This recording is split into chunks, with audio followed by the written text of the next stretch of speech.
The electric mandrel spinner is really well suited for making discs, making them with nice controlled wall thicknesses and very evenly distributed glass. So discs are wonderful in their own right, but they're also the basis for making hollow beads. So I'm going to show you how to do that.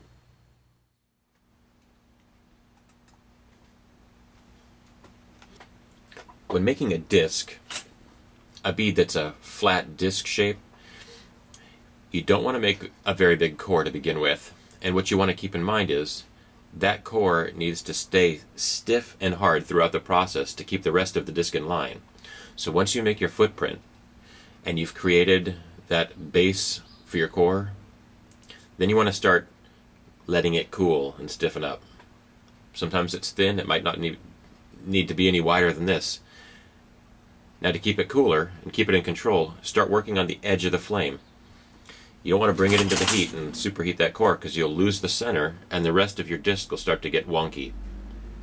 So as you work, keep the outer edge of the disc in the heat, ready to receive more glass. So right here, I'm getting it nice and hot, and I'm going to just get in and get out quick, just like regular core making. If you've got a little bit of a wobble, you can drag it straight. You can do that with adding more glass, or you can use a cooler rod that will actually not add any more material, but it'll drag from the high spots to the low spots and even things out. Now once you have it centered out, the first couple centered, then it becomes a little easier. Now notice my position of the disc. It's on the edge of the flame, and I'm just dripping onto it. Alternating colors.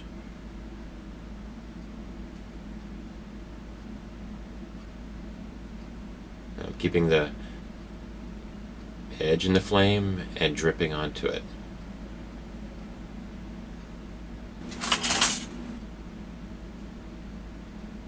Now I'm never really heating up that core.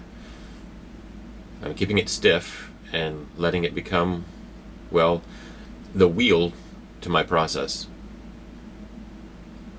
If it's weak, it'll fold when I do what I just did. I need it to hold its ground and pull the glass.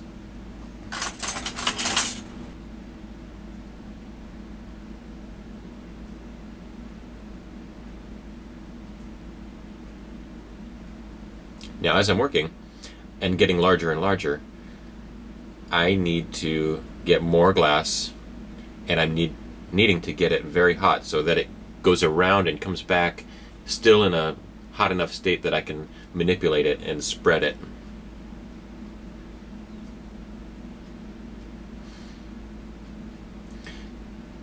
Get it super hot, oh there you go, and it comes around so you can still spread it and then pull out with intent.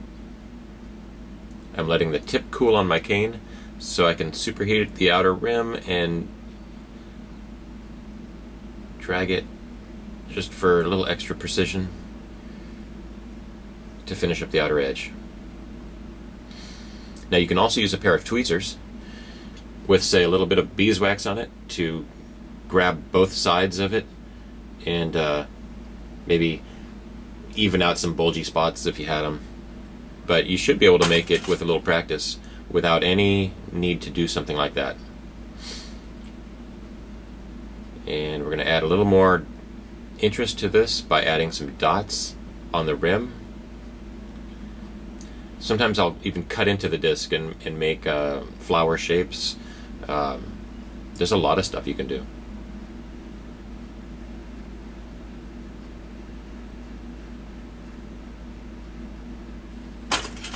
Anyway, have a look. See how nice and even those wall thicknesses are? The color stripes.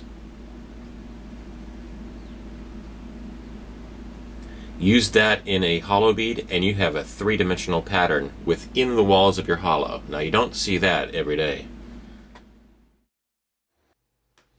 I love teaching, but teaching in person is much more fun for me and for you. So if you'd like to take a class from me instead of learning from my videos, contact a local studio that has teaching facilities and ask them to bring me in as an instructor. Then we'll arrange a class, and we'll schedule it up and see if we can fill that class. If we can, you and I can have some fun learning about glass.